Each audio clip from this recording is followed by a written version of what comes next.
Good evening and welcome everyone to the regular meeting of the City of Morgantown Board of Zoning Appeals for Wednesday, September 21st.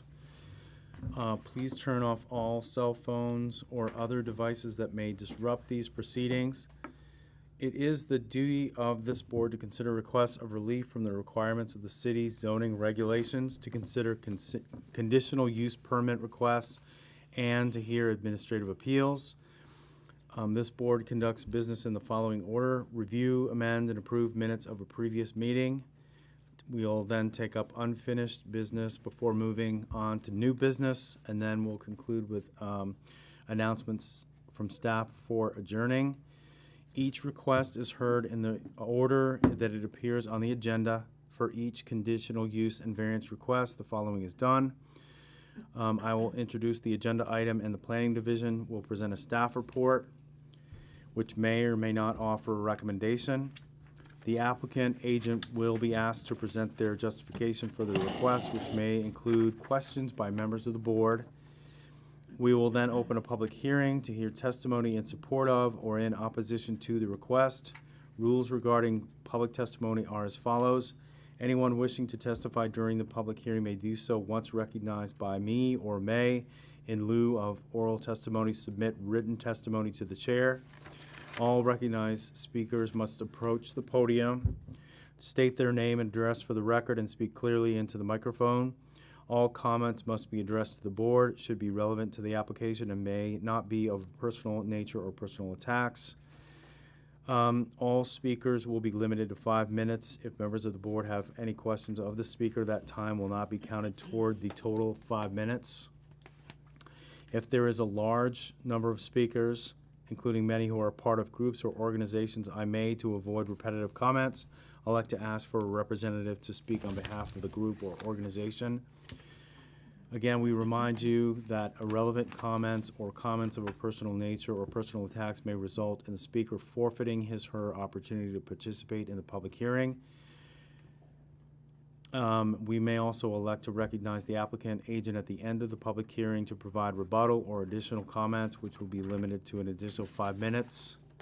If members of the board have any questions, that time will not be counted toward his or her 5-minute total. After all testimony is heard, I will declare the public hearing closed and no further public comment will be permitted. Again, uncivil, unruly, or disruptive behavior at any time during this meeting is prohibited and will result in removal from this public meeting.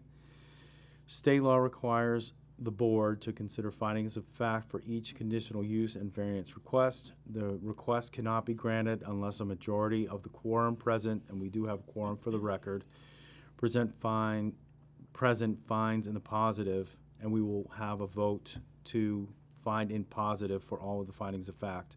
The board may elect to continue the hearing to another date if it needs additional information. And then finally, applicants and requesting parties will be notified in writing by the planning division of the board's findings and conclusions. Regardless of whether a request is approved or denied, decisions of the board can be appealed to the Circuit Court of Monongalia County within 30 days upon receipt from planning of the written notification. Any work done relating to decisions rendered by this board during that 30-day period is at the sole financial risk of the applicant. And again, thank you for your consideration and respect for these proceedings and the opinions of all meeting participants. So we'll move to agenda items. The first is consideration of minutes from previous meetings. And I reviewed it. Does anyone have any questions or concerns about meeting minutes for previous meetings? And these are for the March 16th meeting. Actually, there's just one set of meeting. So we have a motion to approve or accept meeting minutes from March 16th, 2022. Do we have a second? So seconded by Mr. Schamberger. All those in favor of accepting? Okay. So the meeting minutes for March 16th have been approved and accepted for March 16th, 2022. First case is going to be, did you have? point of order? Yes, It should be meeting minutes for March 10th and August 17th. March, No, Right, you're actually, it was, Am I reading the that? agenda's incorrect. Okay. The minutes are correct. It's March it's, 16th. yeah, the August. meetings are referenced for, in the meeting packet for Okay. March 16th, but thank you for, Okay. you know. Yeah. So we just accepted the meeting minutes for March 16th, 2022, but thank you, Ms. Cook. Yes. Okay, so the first case number, Oh, sorry, there's a August 17th too. Did you approve both sets? or Yeah. just one? well, I just saw, okay, Yeah. wait a minute, I didn't see, wait a minute. So let's make a motion for, August 17th. August I move we 17th as well. Accept the meetings for and I August second 17th. that, okay. So do we approve the Yeah, meeting aye. minutes for August 17th? So those meeting minutes have been approved as well. Thank you very much. So the first case under consideration is for V22-19 Arnett Vitez for 261 Ridgely Road, request by Jeffrey Arnett on behalf of David Vitez for variance relief from Article, Sorry, is that 1335? correct. 1335.07 of the city's planning and zoning code regarding building design standards for new single-family dwelling construction. This is referenced under City Tax District 12, Tax Map 14, Parcel 414 in the R1A Single Family Residential District. All right. Yes, thank you. So included in your, sorry, let me introduce myself, Rodney Bonner, planner, City of Morgantown. My role is to represent the applicant, help to process the application, and to provide a staff report to the Board of Zoning Appeals, which will be making the decisions this evening. So, yes, thank you for the introduction to the item. As you can see, it's a small parcel in a developing area of Morgantown. It is well, the entire area is zoned R1A, single family. This is a shot of the plat showing an overhead of how the proposed house will be configured on the lot. Obviously, due to slope and the width, development on this lot is somewhat challenging, and as such, the petitioner is seeking a variance to section 1335.07 in the R1A zoning district regarding standards for new single-family front-loaded garages, so garages that face the street. The standard states that if attached to the dwelling may not take up more than 65% of the width of the front facade, nor extend closer to the front lot line, in this case towards the lot line abutting Ridgely Street or Avenue. The garage can't extend further than the primary facade of the building. The applicant is seeking a small variance to the width. The garage is about 67% of the front facade, so plus or minus a percent or two. And then there is quite a bit of articulation on the main facade, but if you look at the central second floor dormer and take that as the extent of the front facade, the garage extends about 2 feet closer to the front lot line. So in reviewing this, staff feel that the design and unique characteristics of the site warrant some consideration here, and as described in the narrative, the overall building is set back almost to the maximum. There's in addition to a minimum setback, there's also a maximum, so it can't be set back more than 20 or 25 feet. So it's close to that. It's not pushing up close to the street front. It uses a lot of windows and building articulation to create, some interest, as opposed to as a garage that would stick out, a full car width with a, blank wall. The design is, subjectively attractive, and based on these reasons, staff would recommend that the board approves the request without any additional conditions. And that concludes the staff report. So in your opinion, and you're not the contractor, but the extension of the garage from the front facade of the house, is that determined more because of functional considerations or stylistic considerations? Why they're seeking the variance? I No, think what's it's- the reason for the forward projection of the garage Not being, yeah. off the facade? Would you say, is it more Oh, because I of think functional if you considerations? break or- down the structure, you have putting the garage a little bit closer to the street, takes less fill to kind of maintain a flat Mhm. ramp coming off. Alternatively, it would be slightly awkward, I would think, to come off of the street behind the lot. You're coming up a bigger hill, which could create issues for the development site, and still you might, in that case, the front would flip based on the Right. So the you way mean Ridgely versus Gibbons? Mhm. They're like contour Sure. yeah, I think that's a big consideration. of- And topography. if you bump the garage in, then you're losing that additional 2 feet of living space within the structure itself. Mhm. You can't really push it to the side and have it side loaded.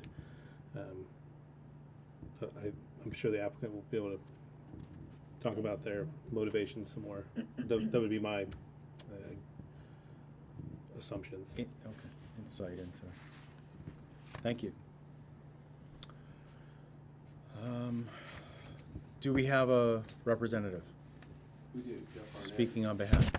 Jeffrey Arnett, counsel for Dave Vitez, who's on the end. He's the owner of the property, and his father, David Vitez, is the builder. Mm-hmm. I'm sure Mr. Vitez, the builder, would be glad to answer those structural considerations. He's a seasoned builder in Montague County, building probably nearly 100 homes, doing many subdivisions on his own. He's a very respected, very skilled builder, and I'm sure he'd be able to address those questions if you'd like to come up, David, and address the structural questions there, because I could tell you, but I know what he's told me. Well, as he said, the lot's 40 feet wide, so yeah, we've got 5-foot setbacks, so we've got a plan that's 30 feet wide. That first floor of that home needs to accommodate a garage, a kitchen, a dining area, and some type of a great room.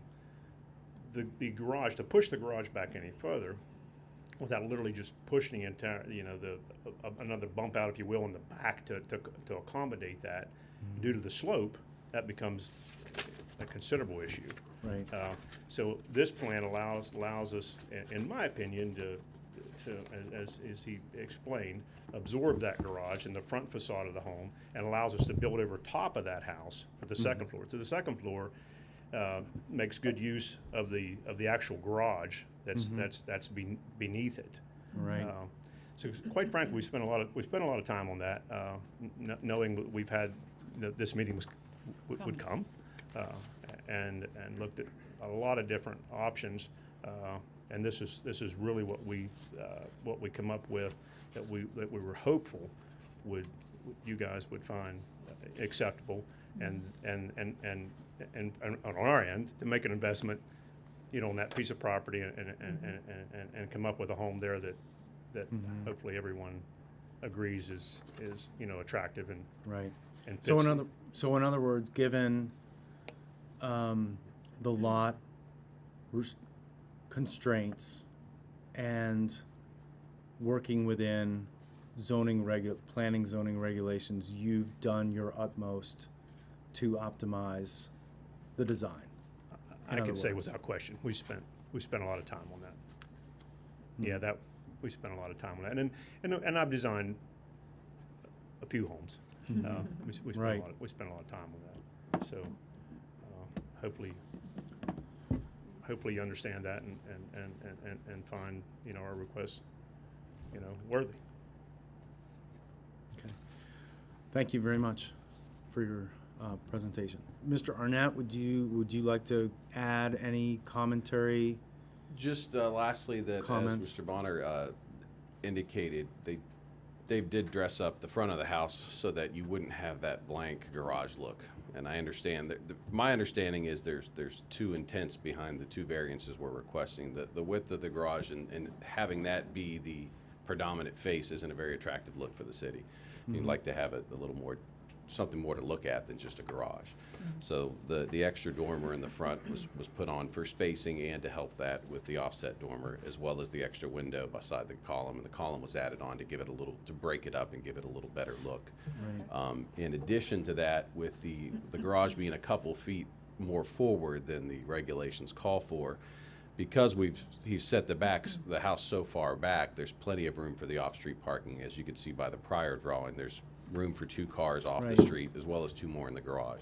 I know in the city that's a big concern. The streets aren't necessarily they were set up in the 20s usually by the Smith Lumber Company or by so the streets, the cars were a lot smaller. Not everyone had them, so there's not a lot of off-street parking.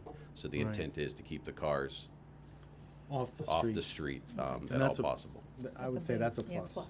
Yes, and there's also the possibility of putting a space or 2 in the back off of Ridgely in the future. What's that? Off Gibbons, yep. To the back of the house, because the way it drops down to the other street, we could possibly put off-street parking behind it in the future if it was required. But for now, the plan is to have that green space and Right. have it dressed up. Right now, it's an overgrown lot with trees and scrub and all kinds of, it's not very attractive to look Right. at, but it'll look really nice when it's finished. But again, in terms of siting or the structure orientation, it makes much more sense to site the garage on the Ridgely side. Without question. Okay, Oh, otherwise, just you would for have the a- record, to state that clearly. Absolutely. Otherwise, you would have a home that was almost entirely underground with just a roof line daylighting on the upper street. Or you would have 4 stories possibly coming off the lower side, which wouldn't meet with city regulations anyway. So this year, to sum up exactly what you said, it's the best use of the space, and it's really the only way we could see to build on this lot without having something look extraordinarily weird, if that's a correct Right. term. That's all we have. We thank you for your consideration. Thank All you. right, thank you. hearing. Well, did you have any questions before we open the public hearing? All right. So, we're gonna go ahead and open the public hearing for this case, B 22-19. Anyone wishing to speak in support of or in opposition to this case, now is your opportunity to speak. Seeing no one, we'll go ahead and close the public hearing. Did you have any Yeah, I just additional? want to add that I did receive one email testimony, and that was provided to the board just now. The applicant hasn't had a chance to look at it until now as well, but Do you want to read that, the correspondence, into the record, or do you want to Um, just summarize it? I mean, I can summarize. I don't think we need to read it into the record, but I would summarize it as a concern that the lot is too small to build on, and that there is concern about the proposed driveway being directly across from an existing driveway across the street. So I did reply to the email to provide some context to the writer, and I'll say here for the record that the email testimony didn't address any of the findings of fact that the board needs to consider this variance in approval or denial. It's kind of generally expressing distaste for the overall project, and other than this variance, this lot appears to be buildable from all It's a intents and legally purposes. buildable lot. Legally buildable lot, and other than this, the proposal would meet all of the development standards. So if it wasn't for this variance, they'd be going straight to building permit. Right. And not sure that staff understand the concern about the driveway location. That's not a standard that Public Works would consider for access connections. Right. I mean, driveways are frequently across the street from each other. I'm not sure what Yeah. concern that raises.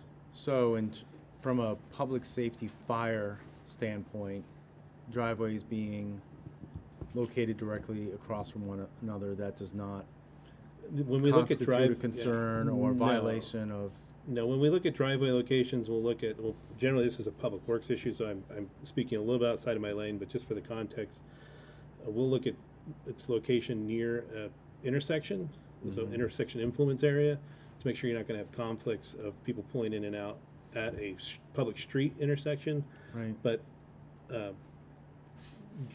this is located well away from away from, any intersections, so it's Right. outside the influence area.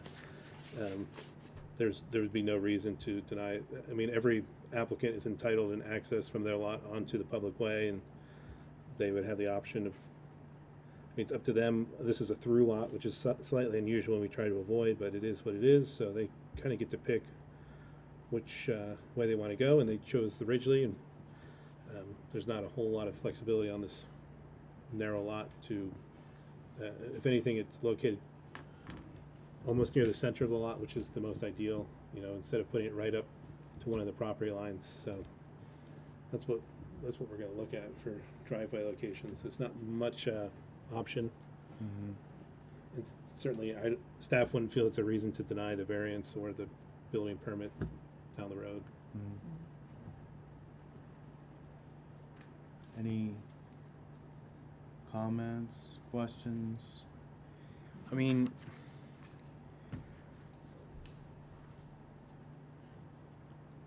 I think I'd have more.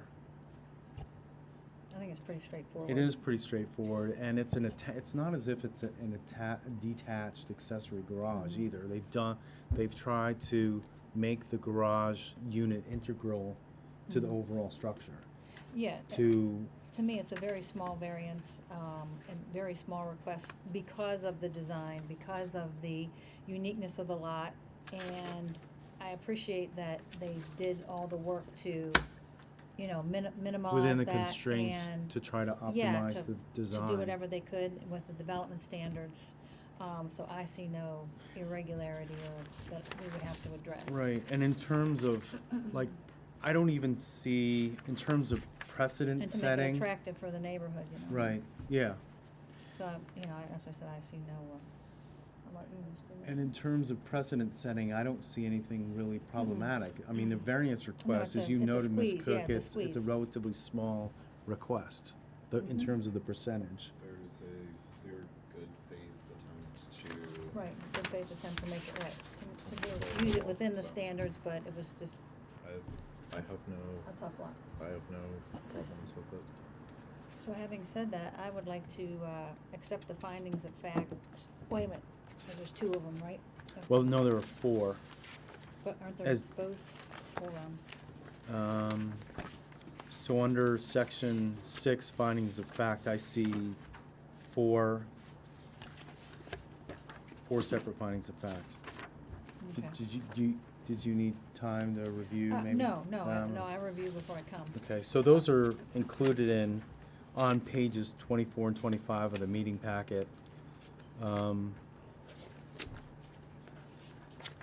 just, You know, it does, finding of fact, does it separate number them then? 2 does reference, or it does state, you know, the topography, slope, and narrowness of the lot necessitate a narrow and longer house. By Yeah. having the garage in front of the rest of the house, it allows for maximum use of the lot while still staying within the step backs. So it does reference the Mhm. topographic characteristics of the site. Mhm. So I move that we accept the findings of facts as stated in the packet. And I'll second that. All in favor? So we have a motion to accept or approve the findings of fact for B 22-19. It's been seconded. How do we vote? Aye. And we're all voting to approve the findings of fact. Do we have a motion to grant the variance that's requested for? So we have a motion to grant the variance, and there are, just for the record, there are no conditions, right? Staff aren't recommending any conditions. Yeah. So for the record, there are no conditions that would qualify or attach to the variance request. So we have a motion to grant, and again, there are two variance requests. There's the front load garage, no more than 65% of front facade width. The applicants are asking for a plus or minus 1 or 2%, or 67% of front facade variance from the regs. And then the other one is for front load garage may not extend closer to front lot line than primary building line of front facade. So there's an offset on that front facade with respect to the garage. That is a plus or minus 2 foot So I move variance with- request. I move we grant the variance on B 22-19. Yes, that is the correct case number. Do we have a second? Second. All right, so that motion for V 22-19 has been made and seconded. How do we vote? Aye. And we vote to approve this variance request for V 22-19. So we have granted the variance. Please keep in mind that you will be notified, in writing by the Planning Division of the board's findings and conclusions. Please keep in mind that decisions of this board can be appealed to the Circuit Court of Montague County within 30 days upon receipt of the written notification from planning, and any work done relating to decisions rendered by this board tonight during this 30-day period is at your sole financial risk. From receipt of, not from when it's sent out, but from when you, technically when you receive it. I'll have to double check. I think it might be sent, but Sent? Okay. I'll clarify Well, in the the letter. verbiage is, yeah. I'll make sure the letter's clear. Yes, Yeah. okay, thank you. So just keep in mind that 30-day window. Thank you for coming and good luck with your Project. project. Thank you folks very much. You're welcome. You have a good evening. Thank you very much. All right, so we're gonna move on to our second case, which is, this is a conditional use 22-04 for the Saberton Hill Baptist Church near 1641 or 1641 Saberton Avenue. Request by William Oliver for the Lorida Family Rita. Lorita, oh, I'm sorry, thanks for the correction. Lorita Family Limited Partnership, and on behalf of the Saberton Hill Baptist Church for conditional use approval for a park and recreational services facility playground required by Article 1331 of the city's Planning and Zoning Code. This is referenced as City Tax District 14, Tax Map 32, Parcel 128 in the R1A Single Family Residential District. All right, thank you. Again, Rodney Bonner, planner for Morgantown. As introduced, this is a conditional use permit, so this is a use that is allowed, but requires additional discretionary review to make sure it's appropriate and doesn't have unintended off-site impacts to nearby properties.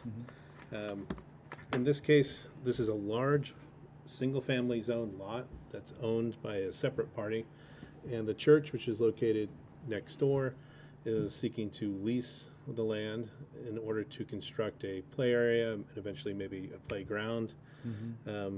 Due to the zoning regulations, you have a mix of zoning in this area, but the subject property where the development occurs is currently vacant, so this would be the only use on that residential lot, which raises this issue. It's not, although for all intents and purposes, it's part of the larger church site, it is on a separate lot that's separately owned, so we can't treat it as a, an amenity like a shed that the church might build on its own lot. It's a separate lot, separately owned, and zoned differently than the church itself or the church building is constructed. So as such, we have to look at it through a kind of focused lens as just a recreational amenity. And recreational amenities are permitted in the R1A zone as a conditional use. So this area is located right off Earl Core Road. It's generally zoned business and developed as such. There aren't any nearby neighbors that currently, down the road there in theory could be, but given the way this play area is to be used lightly, very occasionally during the week, it makes sense, staff feel, to approve. We did want to just do one condition just to ensure that there's no reason to believe that with three conditions, generally no reason to believe that the Baptist Church would turn this into a commercial enterprise, but just to be safe, sometimes ownership changes. If the church was to be sold down the road, we just wanted to clarify that the play area is incidental to and for the sole use of the Saberton Hill Baptist Church specifically. That the condition 2 is that the play area is not to be rented or leased or used in any commercial recreation capacity, and that any future expansion of the play area or substantial change in the operational characteristics would be reviewed and approved by the Board of Zoning Appeals. And that concludes the staff report. Thank you. Do we have a representative to speak on behalf of this case? CU 22. Yeah.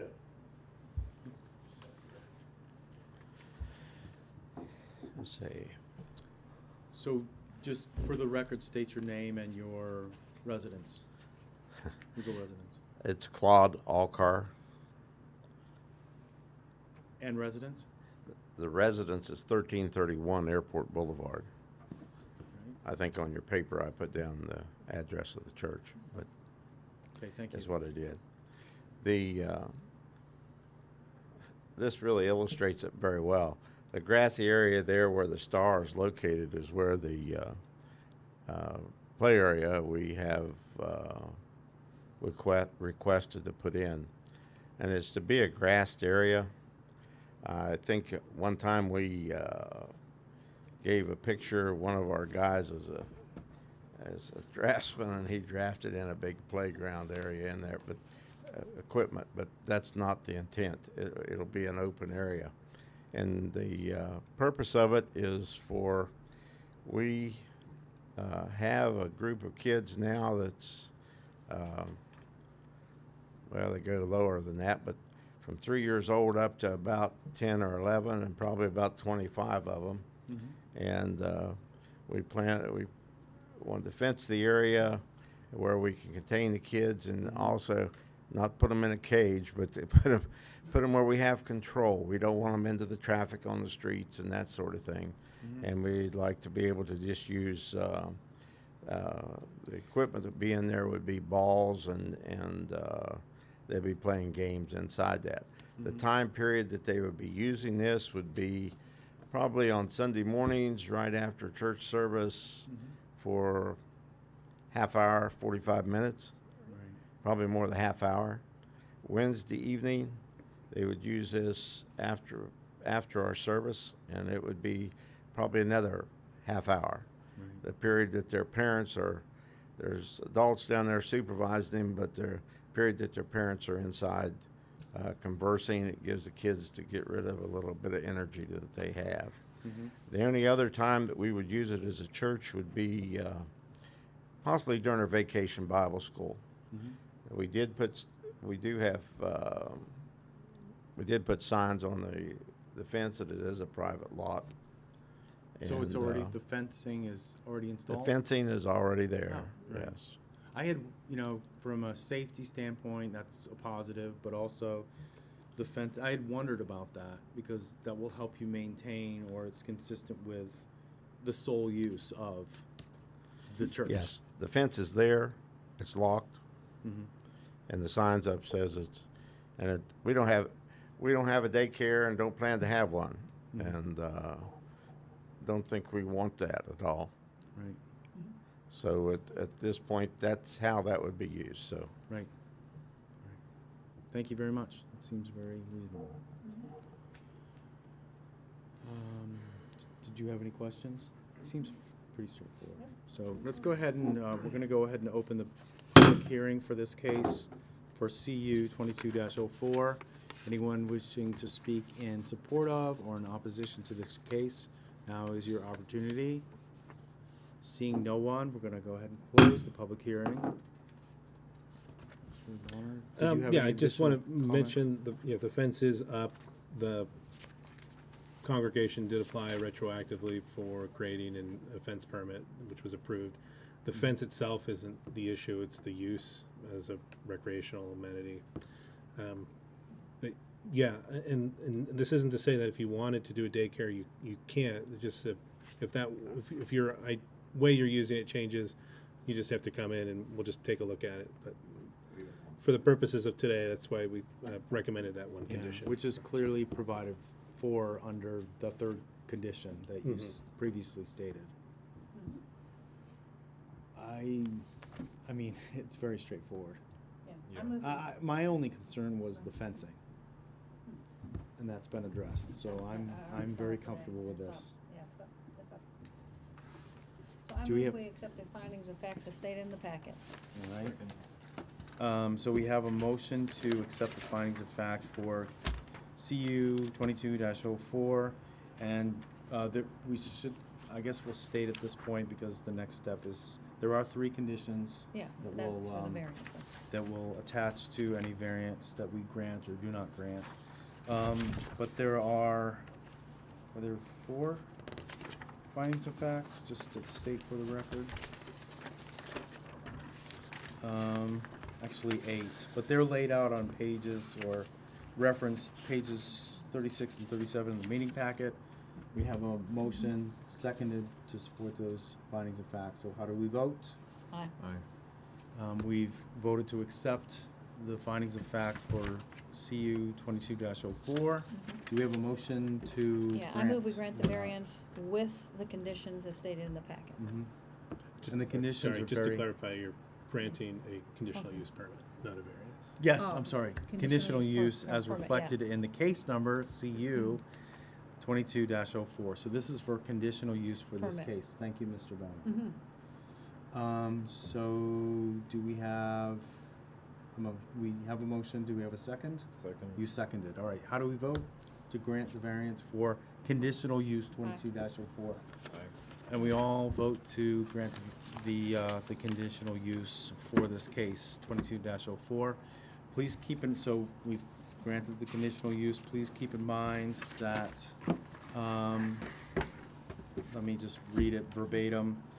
You will be notified in writing by the planning division of the board, of this board's findings and conclusions.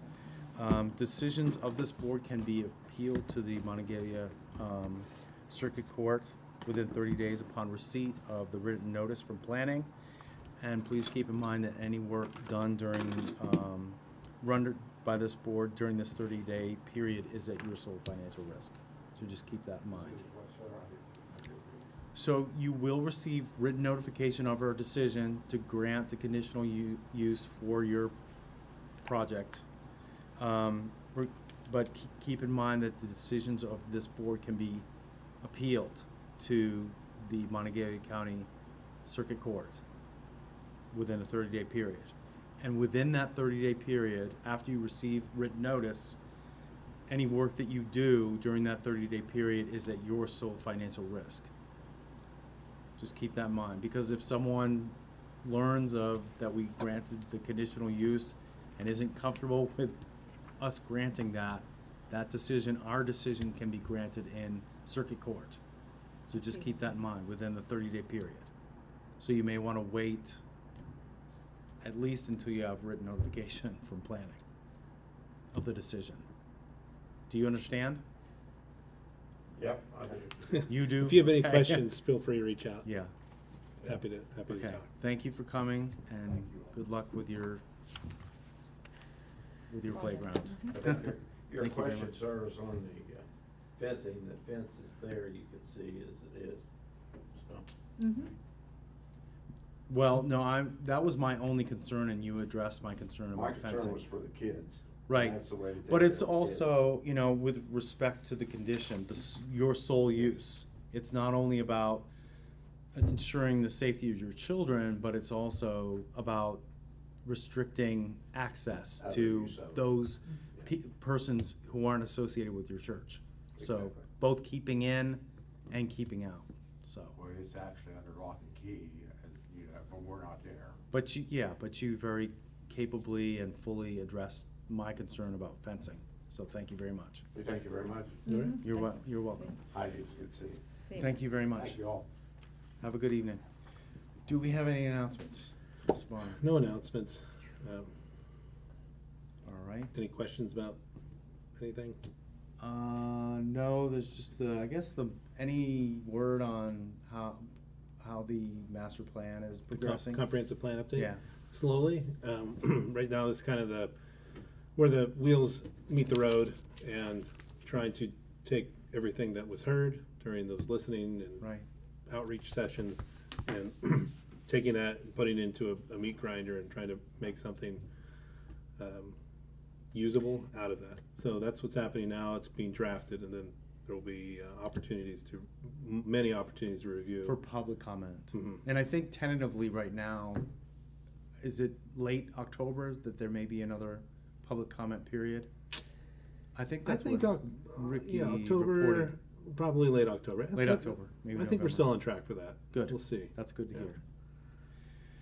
All right, do we, go ahead. It wasn't really about the meeting, I was just noticing that, the one gentleman that was speaking, it didn't seem like the microphones were working tonight.